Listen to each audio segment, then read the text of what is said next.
että aloitetaan teidän henkilökohtaisesta suhteesta pohjoismaisuuteen. Jos kerrotte lyhyesti, että mikä yksittäinen hetki tai tapahtuma tai muisto on muovannut teidän pohjoismaista identiteettiä tai suhdetta pohjoismaiseen yhteistyöhön. Aloitetaan tämä kierros aakkosjärjestyksessä. Mika Aaltola, ole hyvä. Aakkosesta on niin paljon hyötyä silloin tällöin. Voisi sanoa, että kyllä nuo pohjoismaiden instituuttien, ulkopoliittisten instituuttien johtajien tapaamiset on varmasti ollut sellaisia, jotka on ollut viime aikoina formatiivisia. Eli ollaan päästy samalle sivulle, ollaan puhuttu siitä, että perustetaan virtuaalinen pohjoismainen instituutti ja kierrätetään sitä paikasta toiseen. Eli se yhteistyö kyllä toimii, vaihtosuhdetta on paljon. Eli Pohjoismaat on yhä enemmän tulevaisuutta, eli puhutaan tulevaisuuden pohjoismaisuudesta. Se on tärkeää. Li Andersson, minkälaisen muiston sä haluaisit jakaa? Joo, aakkosista on hyötyä, niin on myöskin kielitaidosta. Eli mä koen, että aina on ollut vahva osa mun identiteettiä myöskin pohjoismaalaisuus ja läpi mun järjestö- ja poliittista uraa, niin pohjoismainen yhteistyö on ollut myöskin se kaikista antoisin ja tärkein yhteistyöfoorumi ihan lähtien mun aktiivisuudesta toisen asteen opiskelijajärjestössä, kun järjestettiin Suomessa Nordic School Summers Meet täällä. Mutta ehkä joku yksittäinen hetki, mikä mä haluaisin nostaa esille, oli vähän sen jälkeen, kun Venäjä oli aloittanut tämän hyökkäyssodan Ukrainassa, ja me kutsuttiin meidän sisarpuolueiden edustajat kaikista Pohjoismaista tänne Helsinkiin kokoustamaan, missä yhdessä käytiin läpi, mitä tämä tulee tarkoittamaan kaikkien Pohjoismaiden näkökulmasta ja sitten myöskin eri puolueiden kannanmuodostuksen näkökulmasta. Ja minusta se kuvastaa ehkä aika hyvin, että ne, joille ensimmäisenä soitetaan, on yleensä sitten ne kollegat muissa Pohjoismaissa. Pekka Haavisto, löytyykö sun muistosi ulkoministeriajoilta vai jostain kauempaa? No, löytyy jostain kauempaa, eli oikeastaan ensimmäinen sellainen pohjoismainen yhteys oli pohjoismainen ympäristöleiri Karlstadissa 1978, ja silloin vaihtoehtoliikkeet ja ympäristöliikkeet oli lähdössä liikkeelle, ja seuraavana vuonna 1979 järjestettiin Inkoossa suomalainen pohjoismainen ympäristöleiri. Ja sitten myöhemmin 80-luvulla niin mulla oli ilo olla mukana tällaisessa Pohjoismaisen kesäyliopiston alternatiivjournalistik-ryhmässä, jota Bedin itse asiassa käytiin Roskilden festivaaleilla tekemässä vaihtoehtolehteä, ja taidettiin olla Ahvenanmaalla samba-karnevaalien aikaan. Se on jäänyt kyllä mieleen, että tällaisia pohjoismaisia muistoja. Jussi Halla-aho, millä tavalla pohjoismaisuus näkyy sinun ajattelussasi? No hyvä, kun muotoilit tuon kysymyksen noin.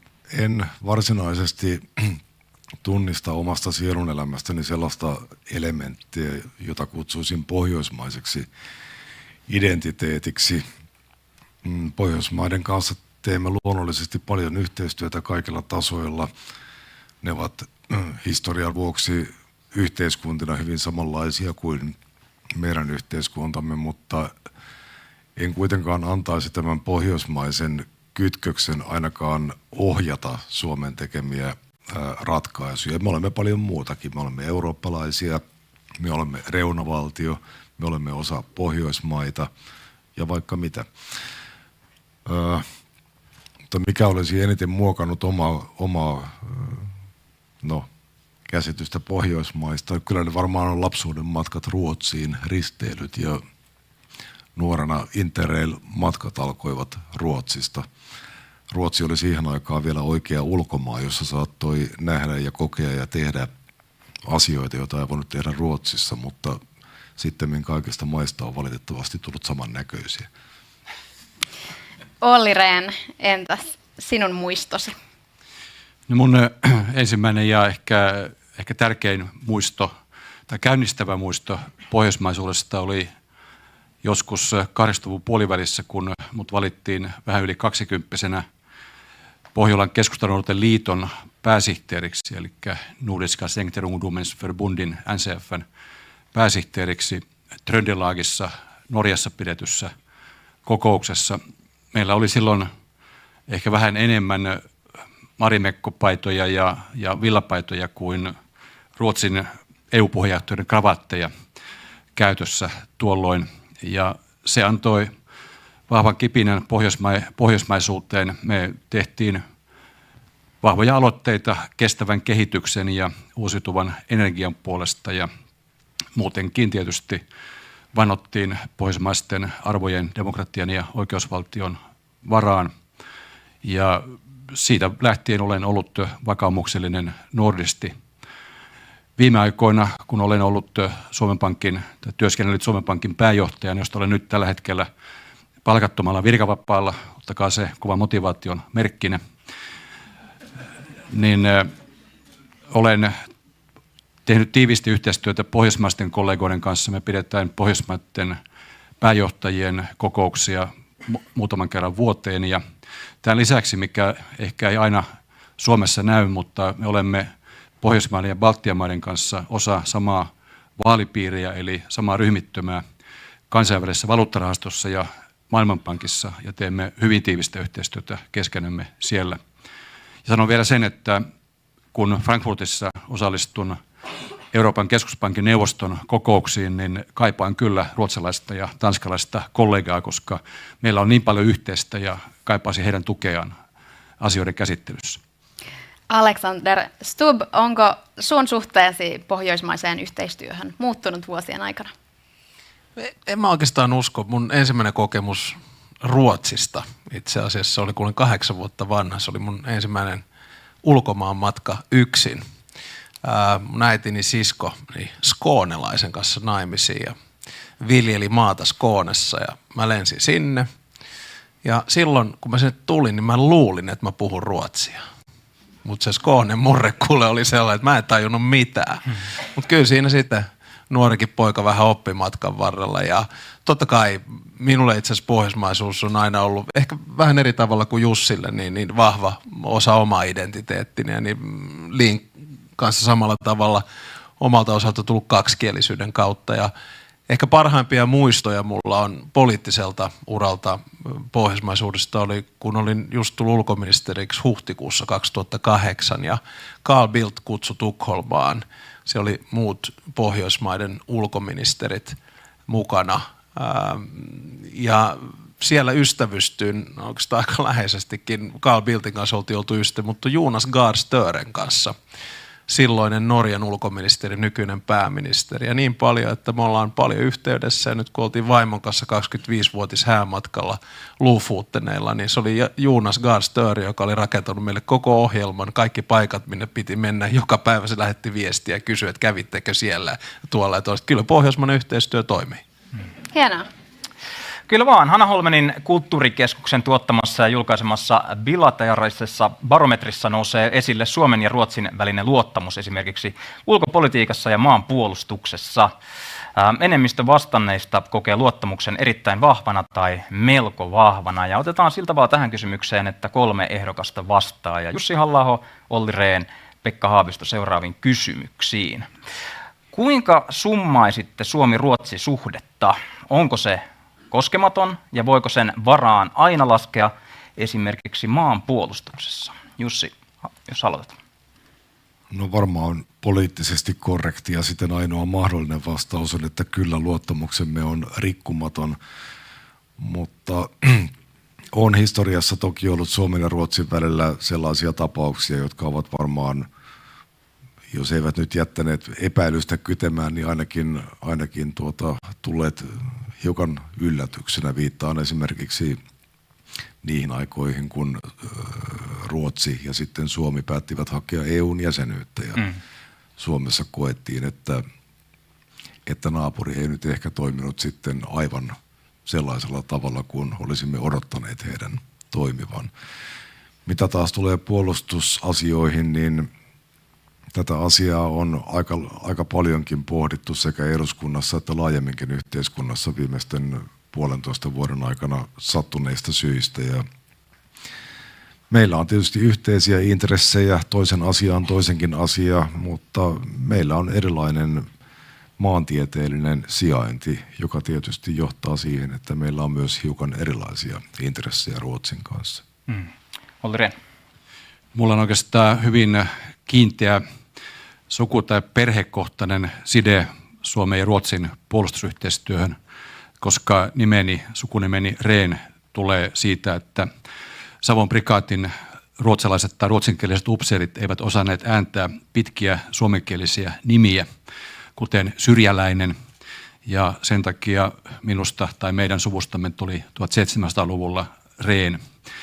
Ja ruotosotilassa, siis Savon prikaatin reservikomppanian ruotosotilassa Mikko Rehn osallistui Ruotsin armeijan viimeiseen torjuntavoittoon Porassalmen taistelussa Mikkelin lähellä vuonna 1789.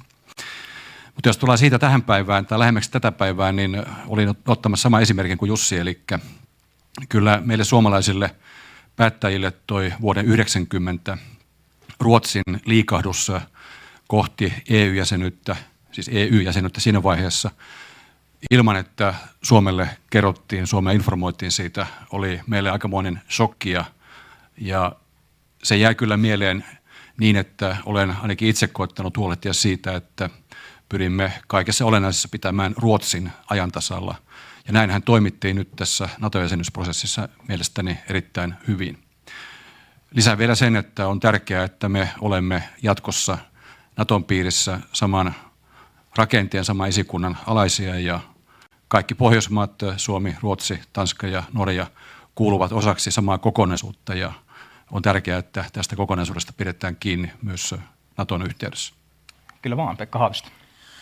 No, jos ottaa historian, niin me ehkä joskus Suomessa vähän vähätellään tätä Finland Sake War lähestymiskulmaa, joka Ruotsilla oli toisen maailmansodan aikana ja kaikki se tuki, mitä sieltä tuli. Meillähän sotalasten vastaanotto nähdään lähinnä ongelmana, mutta tarkoitushan oli hyvä saada lapset turvaan tämmöisen totaalisen sodankäynnin alta. Samaten Lapin sodan alta ihmisten evakuointi, eikä vain ihmisten, vaan karjan evakuointi Ruotsin puolelle ja sitten ruotsalaiset vapaaehtoiset talvisodassa. Että meillä on niin kuin huikea perinne ruotsalaisten osallistumista kuitenkin Suomen turvallisuuteen. Ja jos katson sitten tätä päivää, niin tietysti se, että menimme yhtä jalkaa jättämään NATO-hakemusta, saimme Ruotsin mukaan. Täytyy sanoa, että se ensimmäinen soitto Ruotsin ulkoministeri Ann Lindelle soitto siitä, että me ollaan tässä vähän funtsattu, jos me lähdettäisiin tätä NATO-asiaa viemään eteenpäin, niin oli semmoinen kauhistunut vastakommentti siellä, että ei ikinä, että Ruotsi on ollut 200 vuotta puolueeton ja neutraalia tulee olemaan 200 seuraavaa vuotta, että tästä ei voida edes keskustella. Ja siitä meni muutama viikko, niin Ruotsi oli tässä mukana. Ja jos katsoo Ruotsin maantiedettä, mehän usein ajatellaan, että Ruotsi on jotenkin meidän selän takana, mutta jos ajattelee Itämerta ja kaikkia, mitä nyt Itämeren piirissä on tapahtunut, vaikka putkenräjähdykset ja kaikki muut, niin valtavan pitkä rantaviiva Itämereen, Venäjän erilaista uhkaavaa toimintaa myös Ruotsiin kohdistuvana, Gotlantiin ja Tukholmaan ja näin, että en ajattele ollenkaan, että Ruotsi missään Itämeren konfliktissa olisi meidän selkämme takana, vaan on itse asiassa eturintamassa monella tavalla Itämereen nähden. Ja on erittäin tärkeää, että tehdään puolustussuunnittelua yhdessä, ollaan NATO-jäseniä nyt yhdessä ja samaa mieltä Ollin kanssa siitä, että näissä Naton komentorakenteissa olisi optimaalista se, että kaikki Pohjoismaat pääsivät saman komentorakenteen alle. Siitä hyötyisimme kaikki. Kyllä. Te olette kaikki taitavia poliitikkoja, pidetään vastaukset hivenen kiteytettyvämpänä.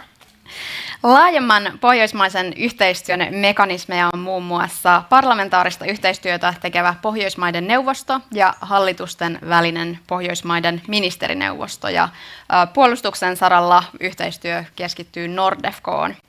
Suomen ja Ruotsin väliseen yhteistyöhön verrattuna pohjoismaista yhteistyötä ei kuitenkaan aina olla nähty niin vahvana tai konkreettisena.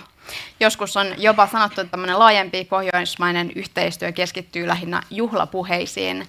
Niin kuinka näette, että millä saralla laajempi pohjoismainen yhteistyö toimii ja missä olisi parantamisen paikka? Otetaan tähän ensiksi Alexander Stubb, ole hyvä. Joo, mä en tiedä teistä, mutta sodan alkamisesta niin en ole ehkä koskaan tuntenut itseäni enemmän pohjoismaalaiseksi kuin tänä päivänä. Ja se jollain tavalla heijastuu oikeastaan kaikkeen siihen yhteistyöhön, mitä me tehdään pohjoismaiden kollegojen kanssa.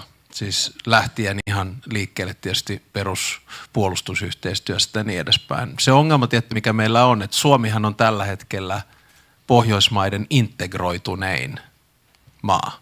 Siinä mielessä, että me ollaan ainoa maa, joka ollaan EU-jäsen ja euromaa, kuten Olli tuossa huomioi. Ja nyt kun kaikki olemme kohta Natossa, niin silloin Suomi on se, joka on ottanut sen kaikista pisimmän askeleen. muistan sodan alkuvaiheessa, niin kävin itse asiassa muutaman puhelun sekä Ulf Kristerssonin oppositiojohtaja että Magdalena Anderssonin pääministerin kanssa nimenomaan noista asioista, mistä Pekka tuossa äsken puhui. Ja siinä mielessä me oltiin aika mielenkiintoisessa tilanteessa myös, että sehän oli Suomi, joka vei Ruotsin NATOon. No nyt missä voidaan tehdä enemmän yhteistyötä? Mun mielestä Pohjoismainen neuvosto, ministerineuvosto, ne toimii edelleen ja niitä kannattaa käyttää hyväkseen. Nyt on ollut pientä puhetta, Risto Penttilä kirjoitti ihan hyvän mielenkiintoisen artikkeli Hyssikseen ikään kuin pohjoismaisesta blogista. Miten pitkälle me viedään se, niin mä en vielä tässä vaiheessa tiedä, mutta ehkä se ajattelutapa voisi olla se, että meitä on 27 miljoonaa. Jos me mitataan me taloudella, niin me ollaan suunnilleen G12. Eli aika vahva toimija kaikin puolin. Eli jonkinnäköistä, kun valmistaudutaan NATO-kokouksiin, niin ehkä yhdessä, mutta mä tekisin sen kyllä tässä vaiheessa vähän samalla tavalla kuin EU:ssa, eli epämuodollisesti. Se on se peruslähtökohta meikäläisen. Sori, vähän pitkä vastaus. Palataan tuohon pohjoismaiseen blokkiin vielä. Mika Aaltola tässä vaiheessa, ole hyvä.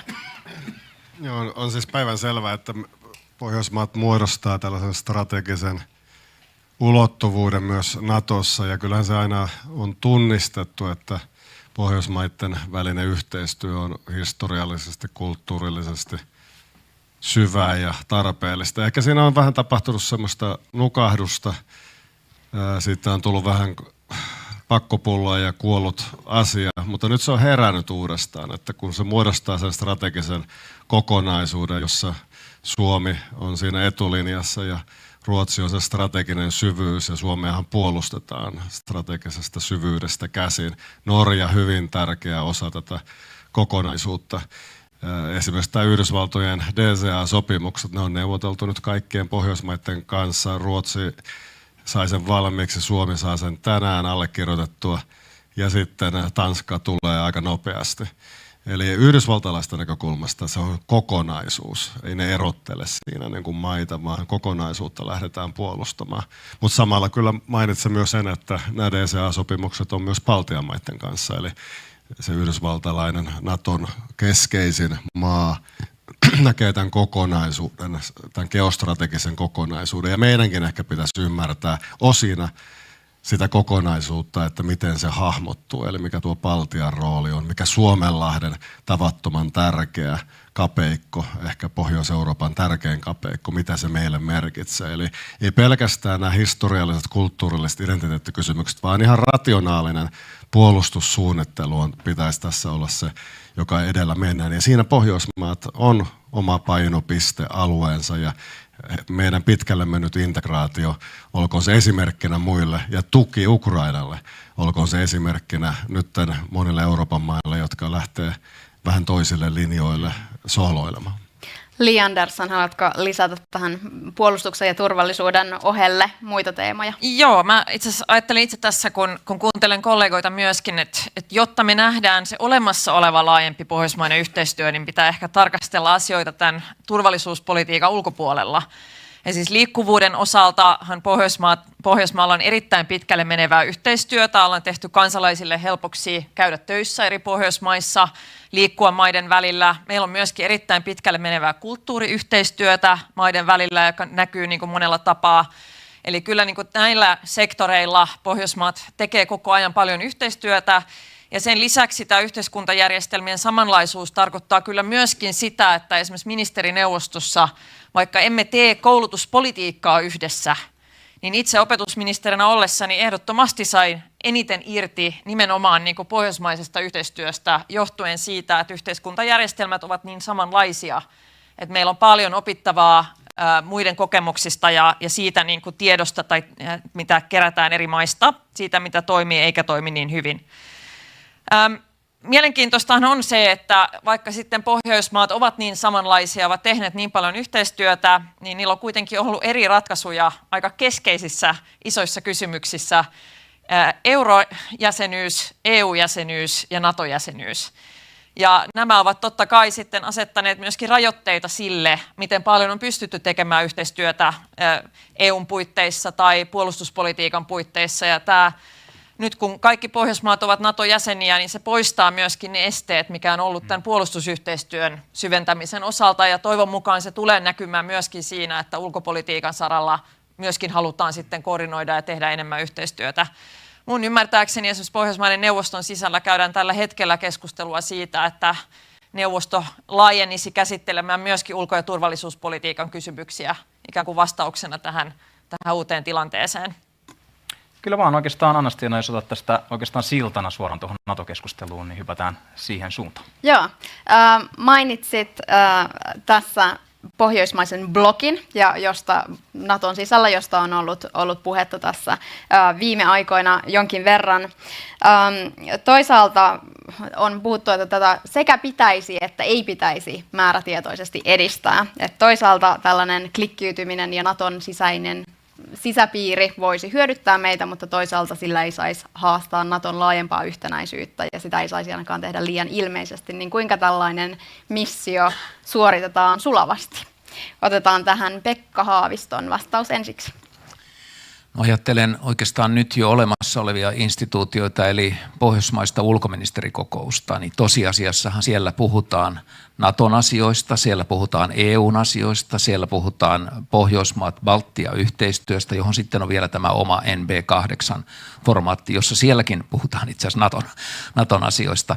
Ajattelen esimerkkinä meidän ulkoministeriemme käyntiä syksyllä 2022 yhdessä Kiovassa. NB8-ryhmä matkusti junalla Kiovaan, tapasi siellä presidentti Zelinski ja toi yhteisen Pohjoismaiden ja Baltien viestin, Ukrainan tukevan viestin. Tällaista politiikkaa voi ilman muuta tehdä, mutta on varmaan hieman miettimisen paikka se, että minkä otsikon alla sitä tekee. Et ei varmaan kannata sanoa, että täällä kokoontuu tällainen Naton alaryhmä, koska emme olisi varmaan tyytyväisiä, jos vaikka Välimeren NATO-maat kovin näyttävästi tekisivät tällaista omaa suunnittelua. Ja olemme sitoutuneet Naton 360 asteen puolustukseen, eli meille kuuluvat Naton kaikki ongelmat, eivät vain Naton itärajan ongelmat, vaan kaikki muutkin.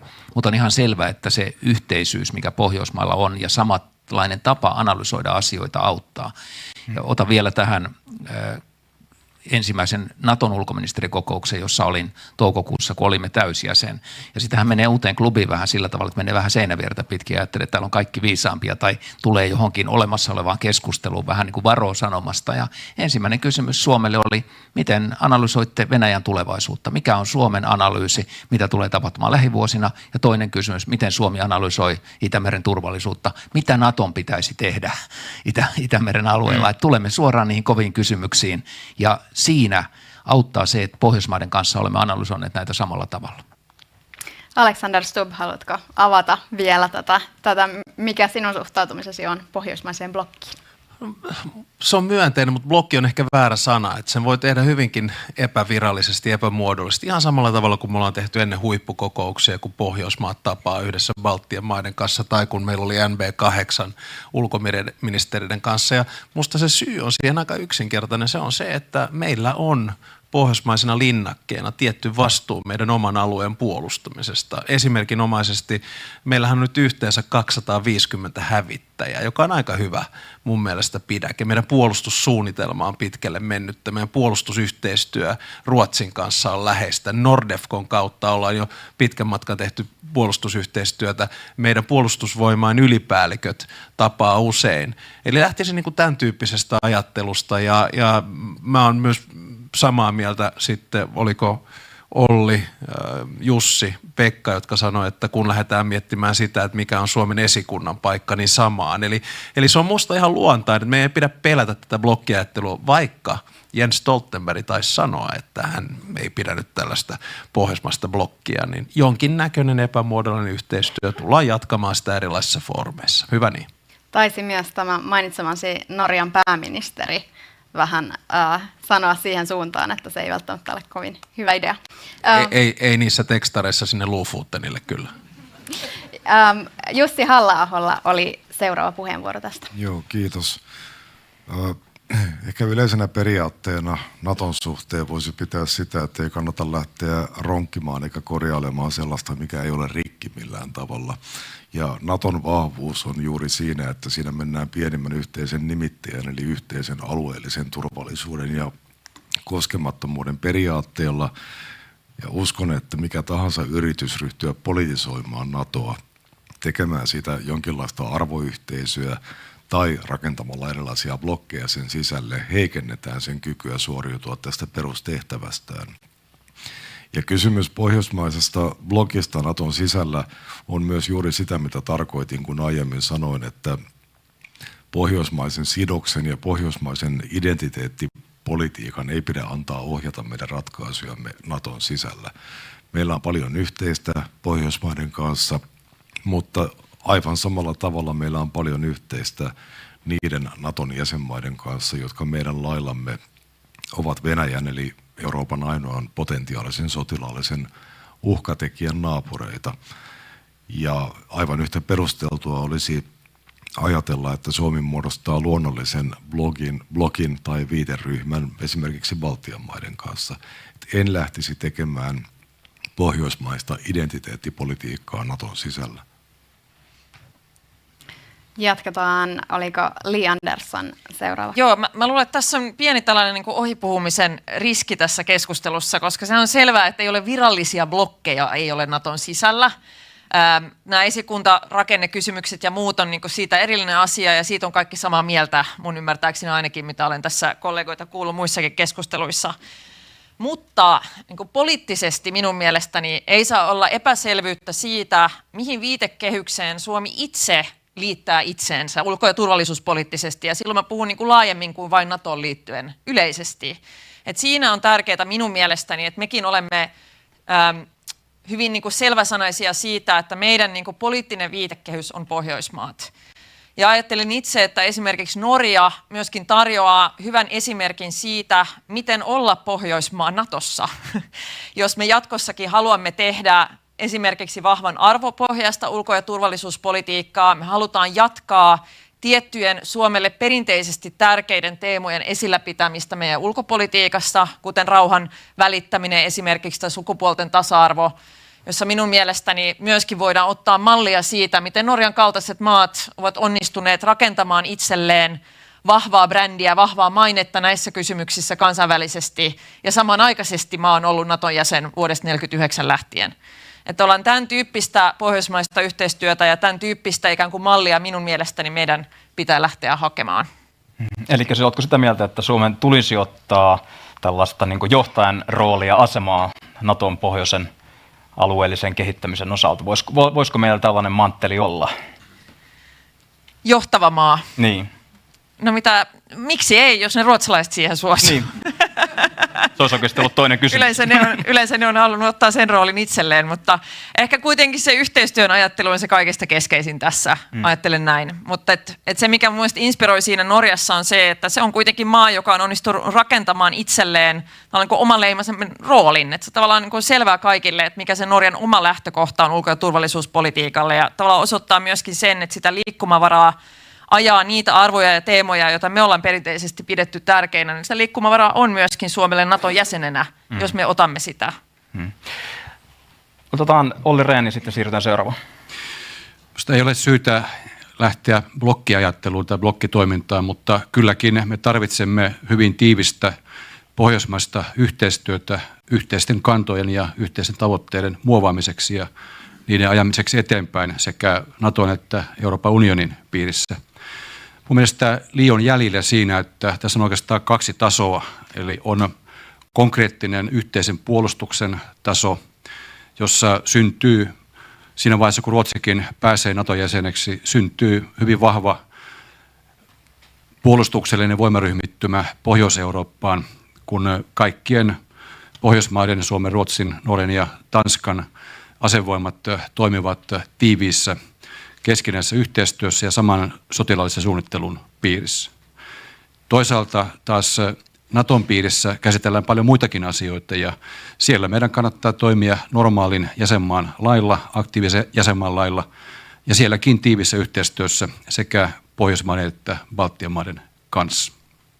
Mennään eteenpäin. Arktisen alueen strateginen painoarvo kasvaa koko ajan, kun ilmaston lämpiämisen vaikutuksesta esimerkiksi uusia kulkureittejä avautuu ja myös arvokkaisiin luonnonvaroihin päästään helpommin käsiksi jäiden sulamisen seurauksena. Arktiseen liittyvät kysymykset on hyvin monitahoisia ja koskettaa niin turvallisuutta, ympäristöä kuin alkuperäiskansojen oikeuksiakin. Riskitekijöitä liittyy myös esimerkiksi runsaaseen määrään ydinjätettä, jota ainakin Venäjä on hylännyt arktisille merialueille. Kysymys kuuluu, millaista roolia Pohjoismaat näyttelee arktisissa kysymyksissä? Voitte tehdä tästä nostoja sellaisista asioista, mitkä on lähellä sydäntä. Tiiviit vastaukset. Aloitetaan. Mika Aaltola, ole hyvä. Ja se on yksi hyvä esimerkki siitä, minkä takia meidän pitää puhua niin kuin tulevaisuuden Pohjolaa, eli ne ajatukset siitä, että mitä Norja on joskus ollut ja mitä Suomi ulkopolitiikassa on pyrkinyt, niitä kannattaa vähän niin kuin asetella uuteen kontekstiin. Toi arktinen on tulevaisuuden geopoliittinen polttopiste. Venäjä näkee siellä paljon mahdollisuuksia, se status quo vähitellen on siellä siirtynyt suosimaan Venäjää. Yhdysvaltojen Pohjois-Atlantin puolustus alkaa siitä Islanti-Pohjois-Norja linjalta ja Pohjoismailla tulee olemaan aika lailla kädet täynnä töitä, että saadaan nuo puolustussuunnitelmat tuolla toimimaan. Huippuvuoret on esimerkki tällaisesta matalalla roikkuvasta kohteesta, jota Venäjä voi, jos haluaa, niin käyttää. Eikä ainoastaan Venäjä, vaan sen läheinen liittolainen Kiina on kiinnostunut noista alueista. Eli nähdään asioissa aina se niin kuin isompi kuva, että sen sijaan, että puhuttaisiin blokkipolitiikasta ja muusta, mennään siihen, että nämä arktinen, Itämeri, Mustameri on yhteinen iso kokonaisuus. Ja jos siellä jotain tapahtuu, niin se läikkyy kaikkialla niistä. Se on Venäjän näkemys asioista ja niin se tulisi menemään kriisitilanteissa. Ja sen takia nyt Suomen, Ruotsin ja Norjan on oltava tässä etukenoisia ja näytettävä tietä siitä, että miten tuo pohjoisin voidaan puolustaa. Samalla huolehtia myös siitä, että näitä luontoarvoja, alkuperäiskansoja ja siihen liittyviä asioita kunnioitetaan, niitä perustoja, mitä pohjoinen yhteistyö on rakennettu. Kiitos, mennään. Joo, ehkä 2 teemaa, mitä itse nostaisin esille. Mä toivon ensinnäkin, että Pohjoismaat tekevät yhteistyötä liittyen alkuperäiskansojen oikeuksiin. Et siinä on arktisella alueella myöskin aika paljon kysymyksiä, jotka nyt on ajankohtaisia kaikissa maissa, joka liittyy vihreän siirtymän investointeihin, että miten siinä huomioidaan alkuperäiskansojen oikeudet, missä mä ainakin itse näkisin, että Pohjoismailla on paljon yhteistyön mahdollisuuksia ja paljon myöskin niin kuin mahdollisuuksia hyötyä siitä. Toinen on tämä ilmastoyhteistyö, eli että arktinen alue olisi myöskin osa Pohjoismaiden ikään kuin yhteistä ilmastopolitiikkaa ja että sen alueen herkkyyttä ymmärretään myöskin niin kuin ilmaston näkökulmasta. Yksi ongelma siinä, että arktinen yhteistyö nyt tällä hetkellä on jäissä johtuen Venäjän hyökkäyssodastahan liittyy myöskin siihen, että tämä tutkijayhteistyö mun ymmärtääkseni myöskin edelleen on katki, mikä tarkoittaa sitä, että myöskään tutkijayhteisön sisällä ei saada tietoa Venäjän tiedeyhteisön puolelta siitä, että miten tämä ilmastonmuutoksen eteneminen nyt näkyy niin kuin Venäjän arktisilla alueilla. Et silloin kun on mahdollista tämän kaltaista yhteistyötä uudelleen käynnistää, niin näkisin sen hyvänä paikkana aloittaa myöskin, koska siinä on kuitenkin kyse kaikkien maiden ja koko maapallon tulevaisuudesta. Olin vuonna 1996 Ottawassa perustamassa arktista neuvostoa ja 2 johtotähteä oli siinä perustavassa kokouksessa. Toinen oli ilmastonmuutoksen torjuminen, toinen oli alkuperäiskansojen tilanne arktisilla alueilla. Ja oli itse asiassa aika kiinnostavaa, kun Yhdysvalloissa oli välillä vähän sellaista mielialaa, että ehkä arktinen neuvosto ja arktinen yhteistyö voisi olla vain 6 valtion, eli näiden rantavaltioiden yhteistyötä, eikä sellaista, jossa Suomi ja Ruotsi ovat mukana, kun meillähän ei ole arktista rantaviivaa. Ja sitten vähän niin kuin kyynärpäitä käyttäen piti saada se arktinen yhteistyö sellaiseksi, että olemme kaikki 8 siinä mukana, koska meillä on kieltämättä arktisia alueita. Se, mitä tässä alkukysymyksessä viittasit esimerkiksi ydinjätteiden dumppaamiseen Novaja Zemljan ympärille ja arktisiin merialueisiin tai ilmastohuoleen, niin keväällä 2021 viimeinen kokous, jossa olen nähnyt Sergei Lavrovin puhuvan arktisista asioista toukokuussa 2021 Reykjavikissa, niin hän sanoi, että nyt on Venäjällä vihdoin herätty siihen, että tämä arktinen ydinjäte pitäisi nostaa sieltä meren pohjasta ja ilmastonmuutoksen vuoksi putket paukkuvat rikki Siperiassa, ikirouta sulaa ja öljy- ja kaasuputket eivät enää kestä. Ja kaikki katsovat ja ajattelevat, että vihdoinkin että tämä herääminen on tapahtunut. Ja nyt tullaan pelaamaan vuosia sellaista aikaa, että tätä yhteistyötä ei voi tehdä. Mutta tässä arktisessa yhteistyössä se rakenne, ketkä ovat mukana, niin on varmaan tärkeää säilyttää sen vuoksi, että arktisella alueella on kova kilpajuoksu. Tulee Kiinan toimijat, tulee Aasian toimijat ja muut, jotka ovat, Intia on kiinnostunut arktisesta yhteistyöstä ja sen takia on tärkeää, että arktiset maat ovat tässä johtopaikoilla ja siinä tämä pohjoismainen yhteistyö on tärkeä ja Pohjoismaat voivat tuoda juuri näitä ympäristökysymyksiä ja alkuperäiskansakysymyksiä, jotka ovat meille tärkeitä. Niin, nyt kun Venäjä on valitettavasti ulkona arktisesta yhteistyöstä kaikilla tasoilla ja muodostaa myös sekä välittömän että pidemmälle tulevaisuuteen ulottuvan turvallisuusongelman kaikkialla, niin suurin osa, tai Pohjoismaat itse asiassa kattavat aika suuren osan arktisesta alueesta sekä väestön että maantieteen suhteen, ja kyllähän Pohjoismaalla silloin on aivan keskeinen rooli. Puhuttiin sitten puolustuksesta tai ilmastonmuutoksen torjunnasta tai mistä tahansa arktiseen alueeseen liittyvästä yhteistyöstä. Niin kuin kollegat totesivat, kyllähän arktinen alue tulee olemaan jatkossakin yhä kovemman, kiivaamman suurvaltakamppailun kohteena. Energiatalous tulee pitkälti korostumaan, mutta siinäkin pitää ottaa nämä ympäristönäkökohdat huomioon, samoin kuin alkuperäiskansojen kannalta tärkeät kysymykset. Suomen näkökulmasta katsoen Suomen energiatalouden ja liikenneinfran kannalta on valtavan tärkeää, että liikenneyhteyksiä ja energiaverkkoja kehitetään niin, että me olemme mukana tässä arktisessa yhteistyössä vahvasti. Yksi konkreettinen esimerkki muuten pohjoismaisen yhteistyön voimasta on se, että kun toimin elinkeinoministerinä, energiaministerinä vuonna 2016, me pyysimme Jorma Ollilaa tekemään Pohjoismaiden ministerineuvoston vuosittaisen ison selvityksen energiayhteistyöstä. Hän teki tuon selvityksen ja yksi sen keskeisiä ehdotuksia oli Aurora-linjan, eli sähköverkon voimalinjan rakentaminen Pohjois-Ruotsin ja Pohjois-Suomen välille. Se on nyt rakenteilla 5 vuotta myöhemmin, mutta tämä kuvaa sitä, miten tärkeää pohjoismainen yhteistyö on käytännössä. Se vaatii aika paljon pitkäjänteisyyttä. Niin, kaikki on sanottu, mutta kaikki eivät ole sitä vielä sanoneet, niin sanotaan nyt tässä vielä. Ja lyhyen kaavan mukaan, kun oli ulkoministeri, taidettiin tehdä ensimmäinen arktinen strategia ja nimitettiin ensimmäinen arktinen suurlähettiläs. Arktisella alueella käsitellään aina 3 isoa kysymystä: talous, ympäristö ja turvallisuus. Konkreettinen ehdotus. Arktinen neuvosto oli, niin kuin Pekka tuossa totesi, niin mun mielestä yksi parhaimpia foorumeja Suomelle, koska siellä me olimme yhdessä muiden Pohjoismaiden kanssa, Kanadan, Yhdysvaltain ja Venäjän kanssa yhdessä. Ja se konkreettinen ehdotus olisi se, että jos jossain vaiheessa sota on saatu loppumaan, niin olisiko arktinen neuvosto se paikka, jossa olisi matala kynnys tehdä sitä yhteistyötä. Mä tykkäsin todella paljon tuosta Lean-ehdotuksesta, että tutkijat tekisivät sitä konkreettista jo tässä vaiheessa. Mutta arktinen neuvosto on meille ilman muuta mahdollisuus. Kuten istuva presidentti Sauli Niinistö on todennut, niin presidentin virka ei tule olemaan lepotuoli hänen seuraajalleen. Viime vuosina on nähty monenlaisia kriisejä ja myös Suomeen suoraan kohdistuvaa uudenlaista pahantahtoista vaikuttamista. Perinteisesti presidentti on vastannut ulkopolitiikasta ja pääministeri sisäpolitiikasta, mutta nyt voidaan sanoa, että uudet uhkat lävistää ulko- ja sisäpolitiikan ja näitä ei voi selkeästi erottaa toisistaan.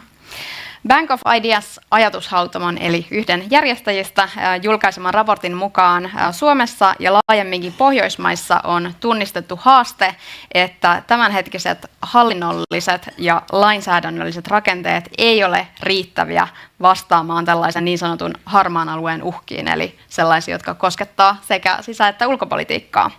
Miten näette presidentin roolin kokonaisturvallisuuden johtamisessa nyt ja tulevaisuudessa? Aloitetaan nyt täältä keskivaiheelta. Olli Rehn, ole hyvä. Se tulee kyllä korostumaan. Siis tavallaan arjen turvallisuus kriisinkestävyys, kokonaisturvallisuus tulee korostumaan. Meillä on itse asiassa suhteellisen selkeät pelisäännöt ulko- ja turvallisuuspolitiikan päätöksenteossa, mutta vastaavasti sillä harmaalla vyöhykkeellä, joka jää ulkopolitiikan ja sisäisen turvallisuuden laajaan välimaastoon, meillä on selkeyttämisen tarvetta pelisäännöissä ja myöskin edelleenkin, vaikka meillä on erittäin korkealaatuinen huoltovarmuusorganisaatio eurooppalaisessa vertailussa, niin meillä on edelleenkin siellä myöskin kehittämistarpeita ja parantamisen varaa ja tarvetta. Yksi esimerkki on se, että jos Suomeen kohdistuu vaikka laajamittainen kyberhyökkäys tai vaikka rahtialus kaapataan Itämerellä, niin kuka johtaa toimia, mikä viranomainen. Nämä pitäisi selkeyttää ja sen takia olen ehdottanut sitä, että tasavallan presidentti ja pääministeri kautta valtioneuvosto sopisivat keskenään vaikka yhteistyöasiakirjan muodossa siitä, millä tavalla kokonaisturvallisuuden päätöksenteko järjestetään jatkossa. Tämä on erittäin tärkeä kysymys, varsinkin nyt kun otetaan huomioon tämä itärajan tilanne ja kaikki siihen liittyvä riesanteko, mitä Venäjä on aiheuttanut. Pidetään vastaukset tiiviinä tähän kysymykseen. Keltä multa löytyy ajatuksia tähän? Pekka Haavisto ja sitten Li Andersson Aaltola. No minusta on tavattoman tärkeä kysymys ja oikeastaan me ollaan nyt useammassa kriisissä, koronakriisi ja koronakriisin hoito tai Venäjän hyökkäyssota Ukrainaan, Suomen NATO-jäsenyyden valmistelu ja kaikki siihen liittyvät uhkatekijät, joihin liittyy sisäisiä ja ulkoisia uhkia, niin juuri tämä tiedon kulku presidentin ja pääministerin ja hallituksen jäsenten välillä ja eduskunnan suuntaan kaikissa näissä on äärimmäisen tärkeä. Ja itse olen ajatellut, että myöskin se presidentin velvollisuus raportoida eduskuntaan, muun muassa sitten Naton huippukokouksista ja muuta, niin sitä voisi vahvistaa ja se voisi olla tulevissa perustuslain uudistuksissa myös esillä. Mutta yhtä tärkeänä, ja se on ollut aikaisemmassa keskustelussa esillä, pidän sitä, että pääministeri ja presidentti voivat esimerkiksi EU-asioista sitten vaihtaa tietoja, että presidentti on perillä siitä, mitä EU-puitteissa tapahtuu. Ajattelen vain esimerkiksi Venäjään kohdistuva sanktiopolitiikkaa. Sanktioista on päätetty EU:ssa ja niitä pannaan toimeen, mutta ne ovat tietysti osa myöskin vaikuttavat meidän ulkopolitiikkaamme todella suurella tavalla. Ja pidän kyllä tätä TP-UTVA-instituutio, missä valtioneuvosto ja presidentti kohtaavat, niin instituutiona hyvin toimintakykyisenä ja sitä voidaan täydentää myöskin sisäisen turvallisuuden asiantuntijoilla ja on täydennettykin, eli on kuultu sitten suojelupoliisia ja poliisin edustusta ja mitä milloinkin terveydenhuoltosektorin edustajia silloin kun tarvitaan ja siinä pitäisi tätä joustoa olla edelleen, mutta pidän tärkeänä myös se, että se eduskunnan tiedonsaanti kaikessa tässä tulee vielä paremmin hoidetuksi. Joo, on totta kai äärimmäisen tärkeää, että nämä johtamisjärjestelmät ja vastuut on selkeät, koska sitten siinä kriisitilanteessa ei ole niin kuin varaa siihen, että aletaan riitelemään keskenään, kuka hoitaa ja mitäkin. Mutta tämä on itse asiassa asia, missä mä ajattelen, että me ollaan itse asiassa aika hyviä Suomessa tällä hetkellä, ihan perustuen niihin kokemuksiin, mitä mullakin on edellisestä hallituskaudesta. Jos mä vertaan niihin keskusteluihin, mitä mä oon käynyt poliittisten kollegoiden kanssa Ruotsissa, niin kuin mun täytyy sanoa, että meillä on perinne puolueiden välisestä yhteistyössä kriisitilanteissa aivan eri tavalla minun mielestäni kuin mitä esimerkiksi Ruotsissa. Että muistan silloin, kun tämä Venäjän hyökkäyssota alkoi, niin silloin oli myöskin kaikki puoluejohtajat ja tasavallan presidentti koolla ja me tehtiin yhteisiä tämmöisiä kannanottoja myöskin, millä pyrittiin vähän niin kuin rauhoittamaan ja varoittamaan siitä, että ei saa johtaa vihanpitoa venäjänkielistä vähemmistöä kohtaan. Niin kuin tämän kaltaisia ulostuloja, joista pystyttiin niin kuin aika nopeasti ja aika sujuvasti sen takia, että meillä on niin kuin kulttuuri ja traditio siitä, että silloin kun on tiukka paikka, niin tehdään myöskin yhdessä. Ja samaten oma kokemukseni on se, että Suomen eduskunta on paremmin informoitu kuin Ruotsin vastaava monissa ulko- ja turvallisuuspolitiikan kannalta keskeisissä kysymyksissä. Ja totta kai siinä oleellista on se, että se ei ole vain hyvän tahdon varassa, vaan että siinäkin on niin kuin sovitut pelisäännöt. Mutta pienuus voi olla etu kriiseissä. Sähän rikot myyttejä. Eikö ruotsalaiset ole hyviä diskuteeraamaan? Mä oon sitä mieltä, että me ollaan parempia kuin he tässä suhteessa. Joo, siis semmoisen reaktiiviseen. Tuossa tuli hyviä kommentteja siihen, että mitä jos kriisitilanne tulee, harmaita alueita puliveivataan ja hyväksikäytetään, mitä sitten voi tehdä ja millä säännöillä edetään. Mutta keskeistä nyt olisi edetä myös näissä suunnitelmissa, että päästäisiin esimerkiksi integroimaan erilaisia selontekoja, mitä Suomessa tehdään. Niitä integroitaisiin myös vähän Pohjoismaiden ja Baltian maiden kanssa. Eli niitä harmaita alueita, oli ne Itämerellä tai maa-alueilla, niitä saataisiin myös tulpattua etukäteen. Päästä siihen proaktiiviseen suunnitelmallisuuteen asioiden suhteen, että ei sitten vaan ajauduta siihen, että kas kummaa Venäjä käytti tuotakin hyväkseen. Venäjä tulee käyttämään kaikkia harmaita alueita. Se on vihamielinen suurvalta tällä hetkellä ja vuosia eteenpäin. Eli otetaan lista esiin, kansallisen turvallisuuden strategia, ja sen nimissä tehdään toimenpiteitä, niin kuin itsenäinen valtio tekisi, joka itsestään huolta pitää. Otan tästä suoran sillan. Pääministeri Orpo on kutsunut ajankohtaista tilannetta Suomen itärajalla hybridihyökkäykseksi. Se muistuttaa myös vuoden 2021 Valko-Venäjän hybridihyökkäystä Latviaa, Liettuaa ja Puolaa kohtaan. No, kun Venäjä pyrkii aiheuttamaan sekaannusta EU-maissa, hybridivaikuttamiskeinoja hyödyntäen usein kohteena ovat myös venäjänkieliset ja taustaiset vähemmistöt. Miten Suomessa asuvia venäläisiä tai kaksoiskansalaisia voidaan tukea niin, etteivät he joutuisi Venäjän informaatiovaikuttamisen kohteeksi? Kuka uskaltaa? No, mä voin aloittaa. Minusta on erittäin tärkeä kysymys. Pitää muistaa, että kuitenkin venäjänkielinen vähemmistö on yksi meidän suurimmista kielivähemmistöistä ruotsinkielisten jälkeen tässä maassa. Ja vähän viitata itse siihen julkiseen kannanottoon, mikä puoluejohtajat ja presidentti teki silloin aikoinaan, niin se tavoite oli itse asiassa myöskin estää sitä, etteikö ilmapiiri olisi kääntynyt Suomessa siihen, että kaikki venäjänkieliset nähdään syylliseksi siihen sotaan. Se, että meillä on venäjänkielistä uutisointia Suomessa, mä pidän sitä erittäin tärkeänä. On hyvä, että Yleisradiolla on venäjänkielistä uutisointia, Helsingin Sanomilla on juttuja julkaistaan ja näin poispäin. Sillä me varmistetaan se, että ihmiset voivat saada totuudenmukaista kuvaa myöskin venäjän kielellä siitä, mitä tapahtuu maailmassa ja mitä tapahtuu Ukrainassa. Ja sen lisäksi varoaisin kyllä myöskin niin kuin luomasta kuvaa siitä, että venäjänkieliset Suomessa muodostavat turvallisuusuhan meille.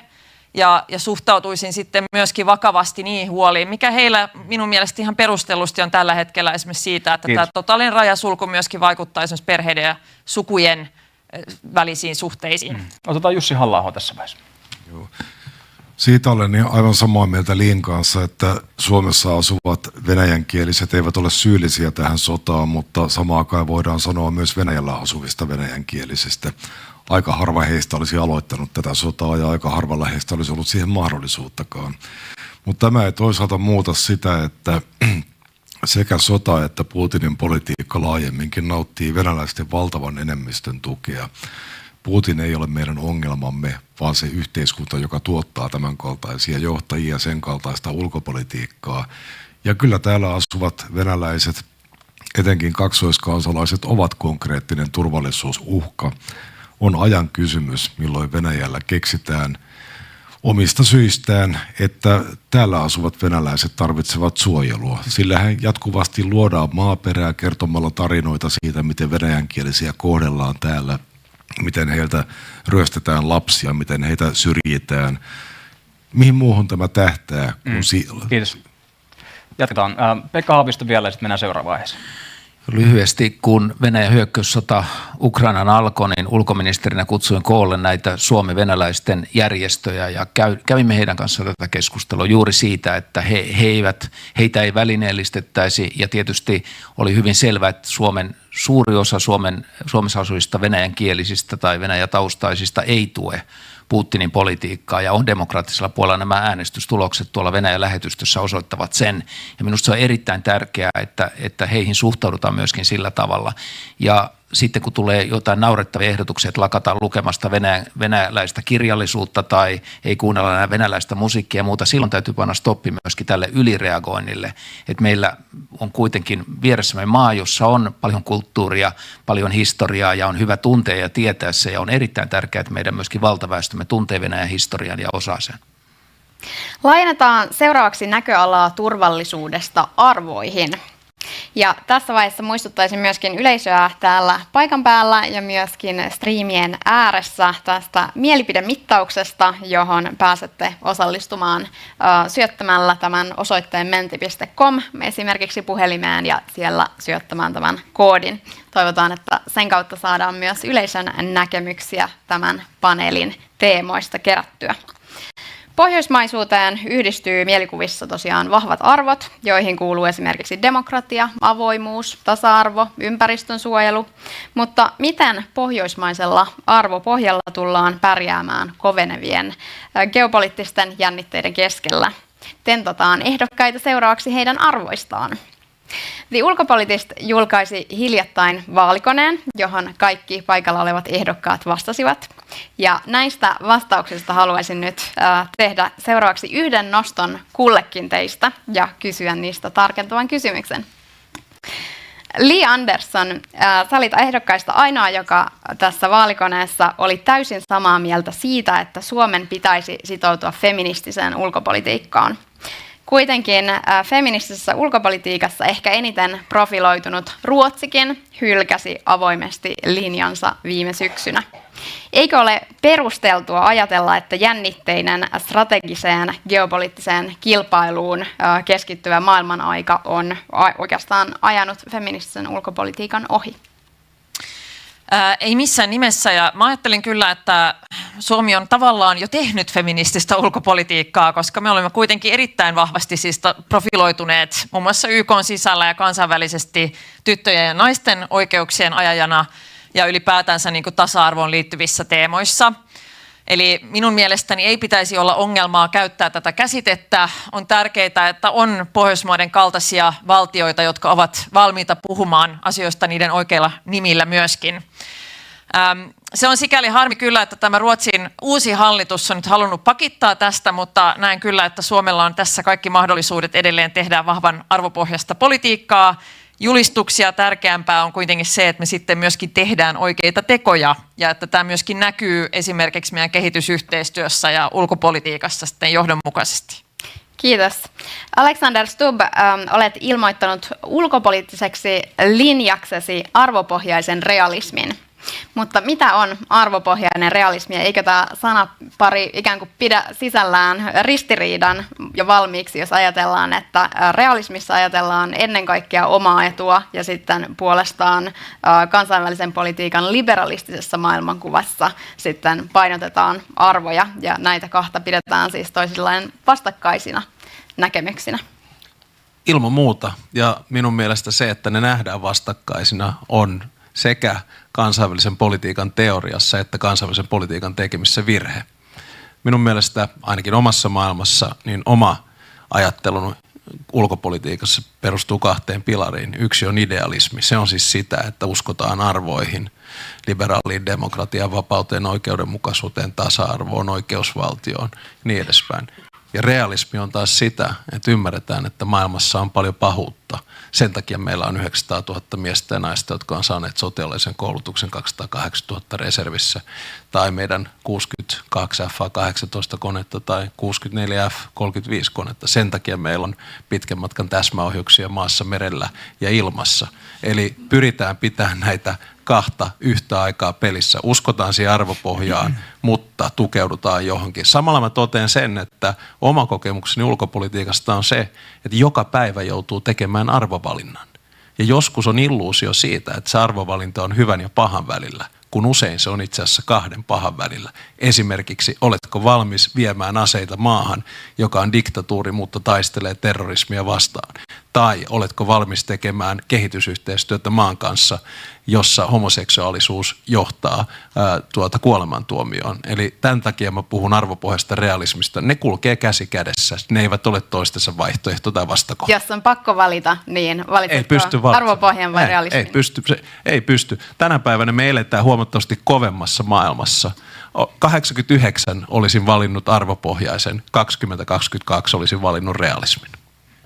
Pekka Haavisto, totesit vaalikoneessa, että Suomen tavaramerkki voi nousta merkittäväksi, kun vahvistamme ja kehitämme teemoja, kuten ympäristön suojelua, koulutusta, tasa-arvoa ja rauhan välitystä osana Suomen ulkopoliittista kuvaa.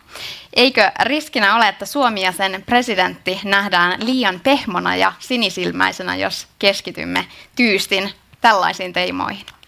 En usko, että Suomea nähdään liian pehmeänä ja sinisilmäisenä. Meidän historia tunnetaan hyvin ja esimerkiksi meidän NATO-ratkaisu keväällä 2022, kun otettiin yhteyttä ensimmäisiin NATO-maihin ja sanottiin tämä sama ajatus, että ollaan vähän mietitty, jos liityttäisiin NATOon tässä, niin sehän aiheutti ensin vähän tämmöisen pelästyneen reaktion, että mitä te oikein siellä puuhaatte, että nythän ollaan keskellä konfliktia Euroopassa, Venäjä on juuri hyökännyt Ukrainaan ja me taas sanomme, että juuri tässä tilanteessa näitä kovia ratkaisuja tarvitaan. Tarvitaan se turvallisuuslisä, joka NATO Suomelle tuottaa, mutta tarvitaan myöskin se NATOn laajeneminen, joka osoittaa Venäjälle, missä kaappi seisoo ja mitä voidaan tehdä, kun Venäjä syyllistyy tällaiseen aggressioon. Ja mielestäni se oli juuri oikea reaktio. Eli Suomi tunnetaan kovista reaktioista ja kovasta politiikasta näissä, mutta tänä päivänä monet tällaiset pehmeät asiatkin on hyvin kovia. Jos ajattelee vaikka vihreää siirtymää, jos olisi sanonut 2 vuotta sitten, että Venäjän kauppa loppuu, raja on kiinni, öljy- ja kaasun tuonti Suomeen loppuu, missä tilassa Suomen talous silloin on, niin monet varmaan olisi ajatelleet, että ihan kaauksessa. Ja sen sijaan lähdettiinkin vauhdittamaan vihreää siirtymää, vihreää energiatuotantoa, onnistuttiin siinä, saadaan lisää vetovoimaa, Naton turvallisuuden tuottamaa vetovoimaa Suomeen tuleviin investointeihin, eli tehdään järkeviä ratkaisuja, jotka on samalla palvelee sitten kestävyyttä. Ja uskon, että tällainen Suomi kyllä sillä on vetovoimaa ja se pystytään tekemään tunnetuksi ja pidä myöskin rauhanvälitystä kovana faktana. Jos ajattelee sitä, mitä presidentti Ahtisaari teki elämänsä aikana, kaikki ne projektit, niin siinä tuotiin juuri sitä oikeaa Suomea esille. Olli Rehn, totesit vaalikoneessa, että arvopohja muovautuu läpi elämän, mutta että johtamisesi pohjana on lujat arvot. Presidenttinä puolustaisitte tasavaltalaisia arvoja, kuten ihmisarvoa, vapautta, sivistystä ja vähemmistöjä. Kerroitte myös ajattelevanne, että arvojohtajaksi ei julistauduta, vaan rooli ansaitaan teoilla ja puheilla oikeaksi koettujen arvojen puolesta. Millä teoilla koet itse ansainneesi arvojohtajan roolin? Aika hyvin kirjoitettu tuo. Mietinkin, että mitä kysytään. Se on ihan totta, että arvojohtajaksi ei julistauduta, vaan sen aseman voi ansaita punnituilla puheenvuoroilla ja niiden kanssa linjassa olevilla teoilla. Mä olen koettanut läpi elämäni puolustaa oikeusvaltiota, pohjoismaisia arvoja, kantavia arvoja, demokratiaa ja EUn laajentumiskomissaarina. Otan pari esimerkkiä lyhyesti. Yksi oli se, että silloin kun aloitin laajentumiskomissaarina, tapasin Haagin pääsyyttäjä, siis sotarikostuomioistuimen pääsyyttäjä Carla Del Ponten, ja listalla oli 24 serbi-sotarikollista. Kun lopetimme 5 vuotta myöhemmin, listalla oli 0.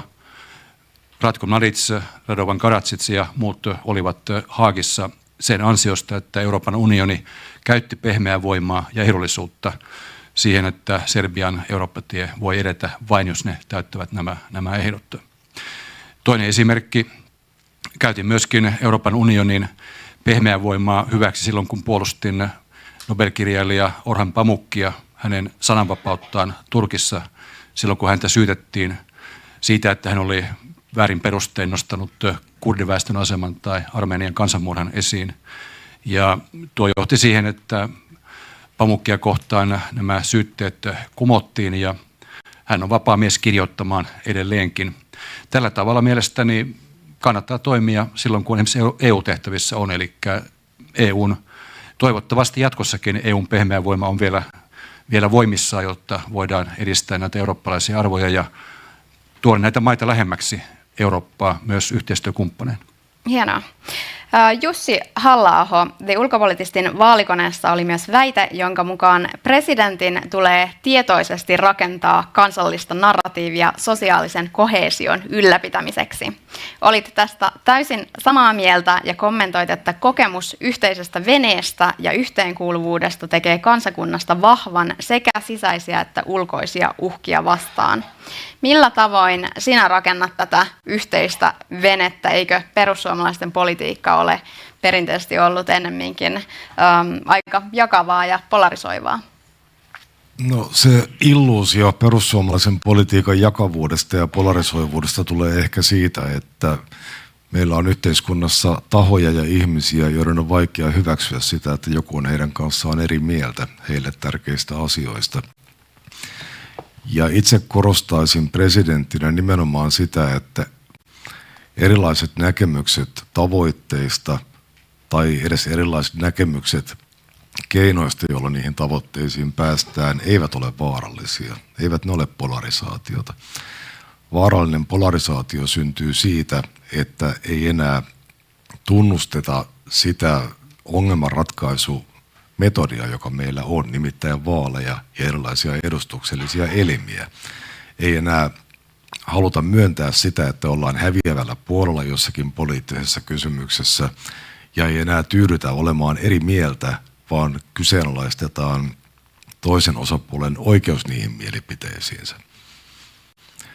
Sillä tavoin voidaan ylläpitää kansallista koheesiota, että me kaikki kuitenkin voimme jakaa sen käsityksen, että tämä on meidän maamme ja tässä maassa me voimme elää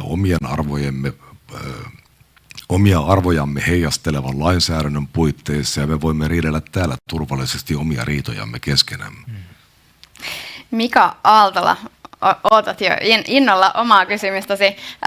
Sun arvosi ei olleet suomalaisten tiedossa ennen näitä presidentin vaaleja. Ulkopoliitistin vaalikoneessa olet perustellut vain 6 35 väitteestä, kun muut ehdokkaat ovat perustelleet vastauksestaan kaikki tai lähes kaikki. Voiko presidentti mielestäsi päättää, milloin hänen täytyy perustella kantansa ja milloin ei? Joo, luulen, että tässä oli aikataulukysymys. Että kun Me sympataan sua, Mika, ei hätä. Tässä yksin tässä hommassa on, tietysti meillä on paljon vapaaehtoisia, niin olisi hienoa ylellisyyttä saada muutama viikko aikaa tehdä esseen muotoinen vastaus noihin. Mutta mä luulen, että kun noita vaalikoneita nyt on tehnyt aika paljon ja niissä ehkä keskeinen semmoinen yllätys ihmisillä on, kun me yritettiin laittaa aina johonkin lokeroon, joskin ääri sitä, ääri tätä. Se oli ihan hauska näytelmä. Ja sitten yhtäkkiä käykin ilmi, että mä oon aika keskellä kenttää, joka ei varmaan sitä Bienvenue. Että viime kädessä niin ei se varmaan ollut yllätys, mutta se trippi, niin kuin jossa käytiin, että kuka on Mika Aaltola, se arvotuksellinen, myytillinen niin kuin trippi tuonne, niin itseäni se vähän niin kuin hauskutti, mutta eihän sille mitään mahda, että näinhän sitä tietenkin kun tulee politiikan ulkopuolelta ja on aidon kansanliikkeen ehdokas, niin niinhän siinä käy. Toisaalta rohkeuttahan se vaatii, että tässä pystyy niin kuin ylipäätään menemään eteenpäin ja musta on ollut ilo seurata sitä, että kun Suomea kiertää, niin moni ymmärtää kuitenkin, mikä tässä on tämä homman nimi. Että silloin tällöin uusien tuultenkin pitää puhaltaa ja kun uuteen aikaan mennään, niin kuin me usein sanotaan, tai minä sanon, että tässä puhutaan tulevaisuuden Suomea kaiken aikaa. Eli ei enää oteta vaistonvaraisesti ratkaisuja jostakin menneestä, vaan mennään reaalisesti eteenpäin pohjautuen siihen Koiviston peruskysymykseen. Mikä on Suomen perusasia, mitä se ajaa? Ja Koiviston vastaus oli selviytyminen.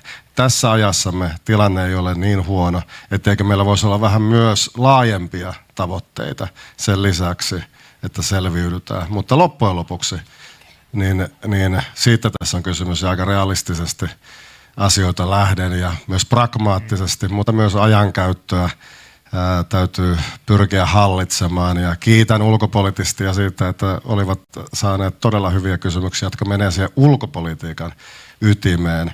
Ja usein ne vastaukset itsessään, kun laittoi sen raksin siihen ruutuun, kun ne oli niin selviä, niin tarviiko niitä enää edes perustella? Saanko mä symppaa Mikaa vaalikoneesta? Pieni kevennys niistä. Mä en tiedä, monen me ollaan vastattu koneita, mutta varmaan joku 500 vastausta yhteensä ja jokaiseen sitten tehdään. Ja me ollaan todellakin jumpattu niitä ja mietitty, mutta ne tulokulmat on joskus erilaisia. Sitten se on mustavalkoinen. No, mä kerroin Ollille yksi päivä. Mä tein Ilta-Sanomien vaalikoneen sen jälkeen, kun se oli julkaistu. No ei hemmetti, mä saan Olli Rehnin ykköseksi. Mä oon yrittänyt samaa, mutta ei ole vielä tullut. Että jonain päivänä. Mahtavaa. Mutta hei, mä tein siis mä sain 89% Olli. Seuraavana aamuna mä sain itteni 93, että se oli ihan hyvä. Otetaan tässä välissä hetki kulttuurille. Pandemian jälkeen on keskusteltu laajasti kansalaisten kriisinsietokyvystä ja yhteenkuuluvuudesta poikkeustilanteissa. Helsingin Sanomat kirjoitti pääkirjoituksessaan kiinnostavasti tuossa tänä lauantaina tai viime lauantaina, että nyt ei yllä pandemia, vaan infodemia, eli sosiaalisen median eri alustoilla nopeasti leviävä asiantuntijatietoa kyseenalaistava informaatiovaikuttaminen. No nyt kun me ollaan täällä Hanasaaren kulttuurikeskuksessa, niin voiko mielestänne kulttuurilla ja taiteella olla näkyvämpi rooli yhteiskunnallisen resilienssin kasvattamisessa ja tätä kautta myöskin sitten hybridivaikuttamisen torjumisessa? Nopeat kommentit, haluatko sieltä aloittaa? Joo, siis voi ilman muuta. Ja mä näkisin niin, että kulttuuri on eräänlainen henkinen huoltovarmuus meille kaikille. Ja me hakeudutaan kulttuurin piiriin totta kai hyvinä aikoina, mutta myös pahoina aikoina voidaan käsitellä sellaisia asioita, jotka reaalimaailmassa tuntuu vaikealta kulttuurin kautta. On kyse sitten musiikista, elokuvista, teatterista, kuvataiteista, mistä tahansa. Niin kulttuuri on varmaan monelle meille henkireikä. Meillä oli ihan hyvä kulttuurikeskustelu tuolla Kansallisteatterissa vähän aikaa sitten. Että sen merkitystä ei pidä vähätellä. Itse asiassa Huoltovarmuuskeskuksen toiminnanjohtaja Janne Känkänen on myös nostanut tämän esille. Erittäin tärkeä kokonaisuus. Li Andersson, Mika. Joo, kyllä mä ajattelen, että kulttuuri ja taide, siis monenlaisia funktioita, että ne voi luoda yhteisiä kokemuksia, jotka on totta kai tärkeitä, että sekin voi olla sitä tapaa luoda niin kuin yhteisiä narratiiveja ja niitä asioita, missä voi olla samaa mieltä, vaikka muuten olisi eri mieltä joissain poliittisissa kysymyksissä. Ja sen lisäksi mä ajattelen ainakin itse, että kulttuuri ja taide ehkä myöskin tarjoaa niin kuin näkymiä tulevaisuuteen, joka ei ehkä ole niin synkkiä kuin mitä nämä muut keskustelut tai mitä uutisointi välillä on.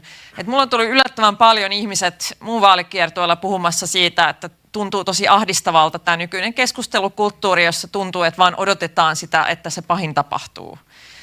Ja uskon kyllä, että ihmisillä on myöskin semmoinen hyvin inhimillinen tarve toivoa valoisampaa tulevaisuutta ja tuntea sitä tulevaisuuden uskoa, jotta jaksaa siinä omassa arjessaan. Ja siihen meidän pitää kyetä myöskin päättäjinä ja poliitikoina tarjoamaan myöskin sitä tulevaisuuden toivoa, niitä näkymiä, mutta ajattelen, että siihen tarvitaan myöskin sitten muiden alojen ammattilaisia, kuten kulttuuri- ja taidekenttä. Mika Aalto. Joo, siis luulen, että kulttuuri ja taide ankkuroi meidän ajattelua ja se mahdollistaa ylipäätään sen taivuttelevuuden, sen, että poliittinen puhe tai mikä tahansa keskustelu toimii ja asioita kommunikoidaan. Meillä on jaettuja keskeisiä semmoisia ankkurikokemuksia, oli ne maalauksia tai pop-taidetta tänä päivänä. On tullut muuten kuunneltua radiota aika paljon tässä Suomeen ristiin mentäessä, eli tuosta olen ammentanut. Ja tuossa paljastui toissapäivänä TikTokista iso Venäjän masinoima tekoälyä hyväksikäyttävä vaikutusoperaatio. Ja uskokaa pois, meihin vaikutetaan kaiken aikaa, näihin vaaleihin vaikutetaan kaiken aikaa. Ei ainoastaan niin kuin maan sisällä, joka on tyypillistä vaalitaktista kuviointia, vaan siihen lisätään myös tämä Venäjän, Kiinan vaikutusohjelmat. Ne on hyvin tarpeellista, että me huomataan niitä. Eli tämä kulttuuri ankkurina auttaa asioissa, mutta myös se medialukutaito, että me tuodaan niitä esiin, niitä niksejä, miten meitä vähän työnnetään, tuupitaan sivusta, niin että me ei sitä oikeastaan huomatakaan. Se pitää kulttuuri meidät ankkuroituna, mutta paljon pitää myös oppia uutta tapaa lukea mediaa. Tosi lyhyesti. Sellainen asia, jota on hyvä katsoa, on Ukrainan taistelu oman itsenäisyytensä puolesta, miten tärkeä rooli kulttuurilla siinä on. Ja on täälläkin käynyt, anteeksi ääntämiseni, mutta Okean Otsy-bändin keikalla Helsingissä, jossa näki täällä olevien ukrainalaisten niin kuin sen innon tukea omaa kulttuuriaan, kuulla omakielistä musiikkia ja eri tapahtumissa on ollut heidän kirjallisuuttaan esille ja näin poispäin. Ja se vaan muistuttaa siitä, että miten tärkeä kulttuuri meille on. Mä oon aina ajatellut Pekka Lounelan sanoin, että Suomi on kirjallinen idea Venäjän ja Ruotsin välissä. Että ilman sitä, mitä täällä on kulttuurisesti olemassa, niin meitä ei kansakuntana myöskään olisi. Alkaen sieltä Kalevalasta ja tietysti meidän vähemmistökielistä ja saamelaisesta kulttuurista ja muuta. Että kulttuuri on se, mitä me itse asiassa tässä puolustetaan, kun me puolustetaan tätä maata. Otetaan tähän loppuun mukaan vielä vähän lisää skenaarioajattelua ja nostetaan pöydälle tällaiset muutamat isot mitä jos -kysymykset. Suurvaltojen välinen kilpailu värittää tällä hetkellä kansainvälistä politiikkaa ja sääntöperustainen järjestelmä rakoilee. YK-järjestelmänkin sisällä näkyy yhä painokkaammin uudet voimasuhteet, jotka haastaa läntisen maailman arvoja ja myös sitä asemaa, johon länsi on tottunut. BRICS-liittouma laajenee tässä vuoden vaihteessa ja Kiina on ottanut uuden suunnannäyttäjän roolia globaalin etelän maille laajemminkin. Venäjän hyökkäys Ukrainaan on herättänyt meidät puhumaan poliittisista riskeistä ja riippuvuuksista autoritäärisiin tai jossain määrissä muuten epäluottamusta herättäviin maihin. Mikä on se tilanne, jossa Kiina-riippuvuuksien kanssa voisi käydä yhtä köpelösti kuin kävi Venäjä-riippuvuuksien kanssa? Halla-aho. Se kaikkein todennäköisin ja pahin skenaario on se, että Kiina laskee meidän olevan niin riippuvaisia kiinalaisesta teollisuudesta, että me emme pysty reagoimaan voimakkaasti, jos Kiina päättäisi lähteä toteuttamaan Taiwanissa jotain samaa, mitä Venäjä tekee tällä hetkellä Ukrainassa. Jos siellä tulisi aseellinen konflikti, niin Yhdysvallat olisi omien sitoumustensa vuoksi siinä automaattisesti mukana. Ja jos Yhdysvallat olisi siinä mukana, me olisimme siinä mukana. Me tuskin voisimme siinä tilanteessa sanoa, että hoitakaa te omat sotkunne sen jälkeen, kun Yhdysvallat on kantanut päävastuun Ukrainan tukemisesta eurooppalaisessa sodassa.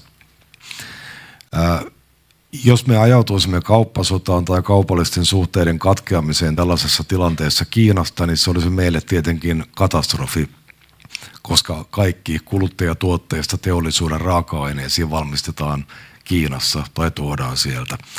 Ja sen takia tätä riippuvuutta pitäisi lähteä systemaattisesti purkamaan hyvän sään aikana.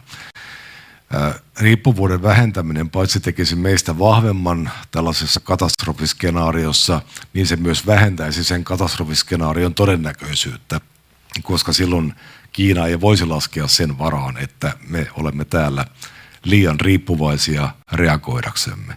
Tämä on juuri se laskelma, jonka Putin teki 1,5 vuotta sitten. Öljy- ja kaasuriippuvuus rohkaisivat häntä lähtemään tälle sotaretkelle. Lyhyet kommentit, Haavisto ja Stubb. 2 huonoa skenaariota. Yksi todella se, että Yhdysvaltain voimavarat jakautuisivat yhden kriisin sijaan 2 tai 3 kriisin kesken, eli Ukrainan tukeminen, Lähi-idän tilanne ja mahdollisesti Kiinan hyökkäys Taiwaniin tai aggressio Taiwania kohtaan.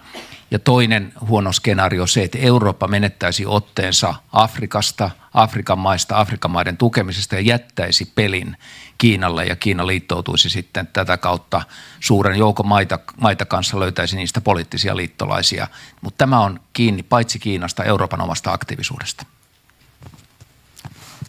Joo, itse ajattelen niin, että tässä on 2 kärjestettyä vaihtoehtoa Kiinan suhteen. Yksi on, että katkaistaan suhteet kokonaan, toinen, että vähennetään riskiä.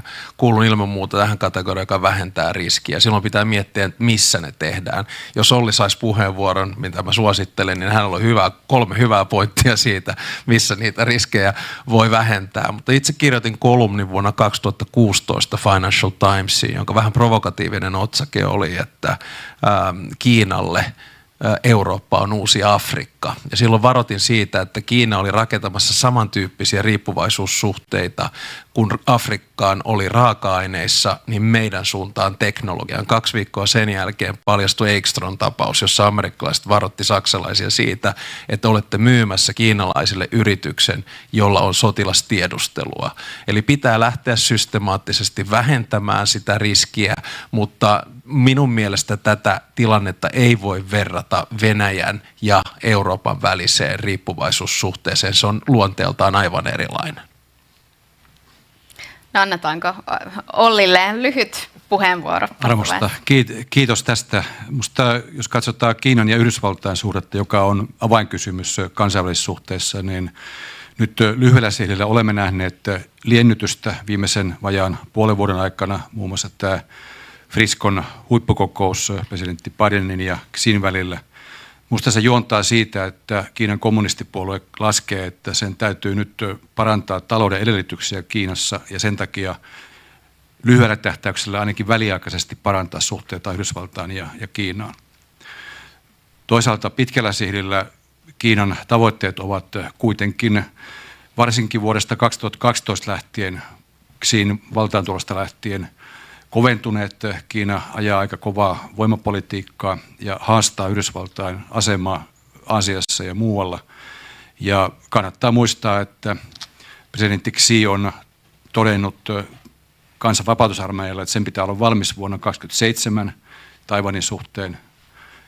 Ja puhemies Mao on puhunut siitä, että 100 vuotta Kiinan kansantasavallan perustamisesta 2049 koko Kiinan pitää olla yhtenäinen. Nämä on kuitenkin ne pitkän sihdin tavoitteet. Olen Aleksin kanssa samaa mieltä siitä, ja tämä on myöskin G7-linja ja Euroopan unionin Yhdysvaltain yhteinen linja, että irtikytkentä ei ole realistinen, ainakaan ilman valtavia kustannuksia, mutta sen sijaan riskejä ja riippuvuuksia pitää vähentää. Ja ne 3 pointtia on erityisesti pinsirussa eli puolijohdeteknologiassa, toiseksi lääketeollisuuden tuotteissa, välituotteissa ja kolmanneksi hyvin maallisesti lannoitteissa, ammoniakissa, ja se on meille ongelma ruoantuotannon omavaraisuuden kannalta. Me olemme kaikki samaa mieltä. Kyllä. Siirrytäänkö tästä sitten, meillä on toinen vielä, mitä jos, niin sen jälkeen hypätään temaattisesti eteenpäin. Vladimir Putin, Venäjän presidentti Putin, otti kantaa Suomen NATO-jäsenyyteen eilen sunnuntaina televisio-ohjelmassa, joka näytettiin Venäjällä. Samaten Venäjä on ilmoittanut myös aiemmin aikeesta perustaa Suomen lähialueelle Leningradin sotilaspiirin jälleen uudestaan. Tuossa eilisessä TV-ohjelmassa Putin kuitenkin korosti, ettei Venäjällä ole minkäänlaisia aikeita hyökätä NATO-maihin. No, presidenttinä toimitte idän suhteiden osalta tilanteessa, jossa naapurimme sanaan ei voi luottaa. Lyhyesti, mikä aikaisempi kokemuksenne on valmistanut teitä tähän vaativaan tehtävään? Lähdetään vaikka Haavistosta. No itselläni on ollut muutamia keskusteluja ja muutamia vaikeita keskusteluja Venäjän ulkoministerin Sergei Lavrovin kanssa, ja tietysti silloin keväällä 2021, kun Euroopan unioni oli epäonnistunut, korkeudustaja Borrell oli käynyt Moskovassa, mutta hän näytti lähinnä seniililtä siinä yhteydessä niissä kuvissa, ei saanut sitä Euroopan unionin viestiä menemään Venäjälle, ja meillekin tuli sitten paljon semmoisia ohjeita, että älkää vaan käykö Venäjälle, siellä kaikki epäonnistuu. Käytiin Pietarissa keskustelut ulkoministeri Lavrovin kanssa ja tehtiin hyvin selväksi Suomen kannat niin ihmisoikeuskysymyksiin, turvallisuuskysymyksiin, Venäjän hyökkäyssotaan tai Venäjän aggressioon Ukrainaa vastaan. Ja minusta näytti, että viesti meni perille. On tilanteita, joissa myöskin meidän isolle naapurille pitää tehdä selväksi, missä Suomi seisoo. Ja kun ajattelen tätä presidentti Putinin lausuntoa, niin ja kysytään, että voiko sanaan luottaa, niin varmasti heillä tulee näitä sotilaspiirijärjestelyjä, mutta itse painottaisin kuitenkin sitä, mitä hän sanoi, ja nimenomaan suuntasi sanansa presidentti Bidenille, että ei Venäjällä ole pienetäkään aikomusta vetää NATOa sotaan tai uhata NATOa, ja tämähän on se syy, miksi me NATOon liityimme ja miksi haluamme pitää sen kynnyksen korkeana ja miksi tämä sopimus, puolustusyhteistyösopimus Yhdysvaltain kanssa nyt tehtiin. Kynnys nousee ja sen Putinkin tässä puheenvuorossaan myönsi. Kyllä, tiivisti. Aleksi Stubb. No, ja sitten Mika. varmaan niin kuin ammatillisesti se, joka on valmistanut tähän tehtävään, on ollut 8 vuotta hallituksessa ja pitänyt kiinni ulkoministerin, ulkomaankauppaministerin, pääministerin, valtiovarainministerin salkusta, mutta se ei välttämättä riitä, niin annan 3 esimerkkiä. Ensimmäinen on Georgian sota elokuussa 2008. Se avasi ainakin omat silmäni aika rajullakin tavalla siitä, mitä venäläinen imperialismi, revisionismi ja aggressiivinen käyttäytyminen tarkoittaa. Toinen, sanon tämän vaan, koska satuin tapaamaan eilen, Anton poika. Se tapaus, kun meidän diplomaatti toi hänet takaluukussa tuolta Pietarin konsulaatista ja kävin aika kovankin sananvaihdon siitä Lavrovin kanssa ja pidin siitä pääni. Ja kolmas on tietysti se, että on tavannut Vladimir Putinin aika monta kertaa, joskin aina osana delegaatiota, joko Jyrki Kataisen, Tarja Halosen tai Sauli Niinistön kanssa. Ehkä sitä kautta oppii ymmärtämään venäläisen sielunmaailman. Joo, minä en ole ollut ulkoministeri enkä ole tavannut Putinia, mutta koen kyllä, että toi edellinen hallituskausi hallituspuolueen puheenjohtajana ja TP-UTVAn jäsenenä oli ihan hyvä ja suhteellisen kova koulu myöskin, koska varsinkin silloin tämän hyökkäyssodan alettuahan elettiin myöskin niin kuin hyvin suurta epävarmuutta siitä, että mitä kaikkea siitä mahdollisesti voi seurata myöskin Suomen näkökulmasta. Ja kyllä erittäin vakavahenkisiä kokouksia ja keskusteluja, mitä silloin käytiin ja myöskin sitten Siinä opittiin mun mielestä sekä tämä pään kylmänä pitämisen tärkeyden, mikä itse pidän kyllä ulkopoliittisen johdon kannalta hyvin olennaisena taitona, että milloin puhua, mitä puhua, kuinka nopeasti niitä omia kantoja kannattaa tuoda esille. Mutta sitten opittiin myöskin tavallaan tämän päätöksenteon tärkeyden sitten siinä vaiheessa, kun päätökset ovat kypsiä tehtäväksi, viitaten nyt tähän NATO-jäsenyyteen. Eli koen kyllä, että ne olivat minun poliittisella urallani ne tärkeimmät opit. Jos ajattelee, mikä itse on opettanut eniten, varmaan se ei koskaan enää lupauksen pettäminen, että 2 poliitikkosukupolvea Euroopassa epäonnistui strategisessa ajattelussa, että Venäjää enemmän yritettiin niin kuin manageerata ilman mitään suurempaa suunnitelmaa asioista. Me emme ymmärtäneet, että Venäjä varustautuu sotaan, hyökkäykseen. Me kuvittelemme Venäjästä jotain muuta. Eli selkeitä epäonnistumisia, josta voi vetää sitten opetuksia. Ja kyllä keskeinen varmaan presidentin ominaisuus tutkimustenkin mukaan on se, että hänellä on historiallinen käsitys siitä, että mikä on tapahtumien suunta tällä hetkellä. Ja se suunta on se, että Venäjä on vielä enemmän tulevaisuudessa oikutteleva puolifasistinen suurvalta, joka sattuu nyt olemaan meidän naapurissa. Eli siitä pitää vetää johtopäätökset Suomen, eli Venäjän patoaminen on ainoa järkevä tie, ettei tule niitä epäonnistumisia lisää. Jussi Halo. No yksi keskeinen motto tai viisaus, jota olen aina yrittänyt muistella toiminnassa, on se, että ihmisellä pitää olla oma suunnitelma tai hän muuttuu osaksi jonkun toisen suunnitelmaa. Ja tämä on hiukan se, mistä me olemme kärsineet Venäjän kanssa. Ja me odotamme kauhusta kankeana jatkuvasti sitä, mitä venäläiset tekevät seuraavaksi ja sitten yritämme reagoida siihen parhaamme mukaan. Tämä pätee myös siihen tapaan, jolla olemme auttaneet tai pyrkineet auttamaan Ukrainaa. Meidän pitäisi enemmän määritellä sitä, että mitä me haluamme, miltä me haluamme maailman näyttävän 10 vuoden kuluttua tai 20 vuoden kuluttua ja sitten tehdä kaikkemme sen eteen, että kulkisimme kohti sitä pistettä. Mä olen tehnyt pitkään yhteiskunnallista vaikuttamista sekä suomalaisessa että eurooppalaisessa päätöksenteossa ja olen Euroopan unionin edustajana tavannut Putinin laajemmassa valtuuskunnassa, kuten Alekskin totesi, ja presidentti Sauli Niinistön valtuuskunnissa sekä Moskovassa että Naantalissa. Mutta ehkä olennaisempaa on se, että mihin Mika viittasi, tämä historiatietämys, historiatuntemus, historianäkemys.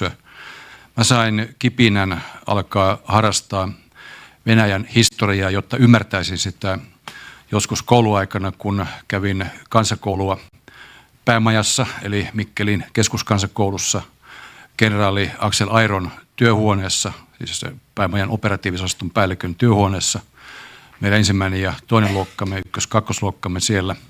Ja sieltä kävelin sitten päivähoitoon isäni varaosaliikkeeseen, jonka konttori oli toisessa kerroksessa graniittitalossa Mannerheimin keittiössä, jossa venäläisten emigranttien jälkeläinen Aleksei Maksimenko Odessasta, ukrainalainen, opetti minulle kyrilliset aakkoset, mistä on ollut paljon hyötyä myöhemmin.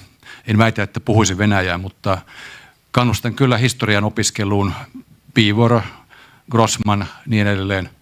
Ja kannattaa muistaa se, että Venäjän historia, vaikka on ollut tiettyjä demokratiakokeiluja eri vuosisatojen aikana, viimeiset 500 vuotta se on ollut autoritäärisen hallinnon, eli tsaarinvallan ja panssavistisen imperialismin historiaa, aina Ivana Julmasta Pietari Suureen ja Vladimir Leninistä Vladimir Putiniin. Semmoisena siihen pitää suhtautua. Erinomaista. Kierros on käyty. Meillä on muutama minuutti yhteistä aikaa jäljellä.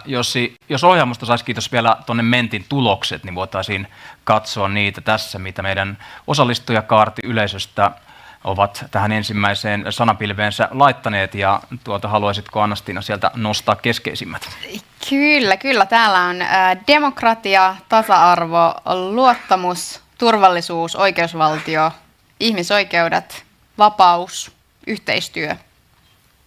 Tällaisia asuu tässä ensimmäisenä silmään. Kyllä. Ja jos me ajatellaan tätä tämän päivän keskustelua ja myöskin näitä tuloksia, mitä katsojat ja täällä paikalla olevat ovat tuonne laittaneet, niin viimeinen nopea kierros tässä keskustelussa. Mitä on kauaskatseinen Suomen ulkopolitiikka yhteistyössä muiden Pohjoismaiden kanssa? Mitä se tarkoittaa? Mika Aaltola. No kyllä sitten Montako tuntia aikaa? Todella lyhyesti. Sidosaineesta, joka meitä yhteen liittää, ne on historiallisia kokemuksia, ne on tarinoita historiasta. Ne on myös tulevaisuutta, että puhutaan sitä tulevaisuuden Pohjolaa. Se täytyy synnyttää, eli tuota sidosaineesta, liima-aineesta pitää lujittaa ja sitä tehdään puheella, sitä tehdään teoilla, sitä tehdään tilaisuuksissa. Niin kuin tässä ollaan aika pitkälle samaa mieltä siitä, että Pohjola on kuitenkin tärkeä meille kaikille. Se näille arvoille rakentuvaa ulko- ja turvallisuuspolitiikkaa, jolla pyritään edistämään rauhaa ja vakautta niin Pohjolassa kuin maailmassa. Nykyäänhän on semmoinen yleinen tapa, että kaikenlaista politiikkaa voidaan perustella pohjoismaisuudella, että pakolaisiin voidaan suhtautua niin, näin tai noin, ja aina se on pohjoismaisen. Työmarkkinaheikennyksiä. Kyllä, aina se on pohjoismaisen mallin mukaista, että pieni varoituksen sana, kun joku sanoo, että mennään pohjoismaiseen suuntaan, että se voi nykypäivänä olla monenlaista.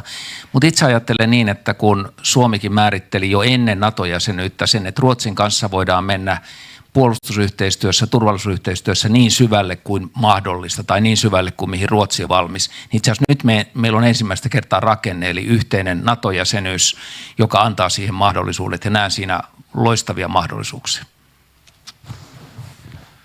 Niin, nämä ovat varmaan meille hyviä arvoja. Ne ovat rakentuneet historian aikana, mutta ehkä Pohjoismaalla on ollut historiallisesti hiukan taipumusta ylimielisyyteen, ehkä suomalaisilla hiukan vähemmän kuin joillakin muilla, mutta mekään emme ole olleet siihen täysin syyttömiä. Ja meidän pitää ymmärtää se ja hyväksyä pitkin hampain vaikka se tosiasia, että kaikki eivät maailmassa jaa meidän arvojamme ja kaikki eivät halua elää kuten me. Ja sen sijaan, että lähdemme maailmalle sormea heristäen ja yritämme viedä omia arvojärjestelmiämme jonnekin, missä niillä ei ole mitään kysyntää, niin voimme kuitenkin etsiä myös eri mieltä olevien kanssa yhteisiä nimittäjiä, yhteisiä tavoitteita ja pyrkiä yhdessä edistämään niitä. Tämä saattaa olla vielä tuloksellisempaa kuin sellainen väärin ymmärretty arvolähteisyys ja arvopohjaisuus. Kävin tuossa joku viikko sitten Kaakkois-Suomen rajavartiostossa itärajalla ja mietin sitä rajan merkitystä. Meillä on Venäjän kanssa, Suomella ja Venäjällä on kyllä sama raideleveys, mutta eri arvopohja. Me nojaamme demokratian ja oikeusvaltion pohjoismaisiin arvoihin.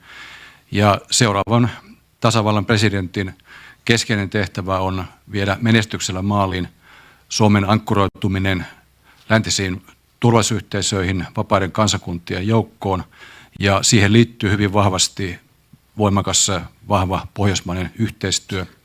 Ja näin, että myöskin Ruotsin NATO-jäsenyyden kautta me tulemme saamaan hyvät edellytykset pohjoismaisen yhteistyön renessanssille, jonka puolesta kannattaa työskennellä myös muilla aloilla.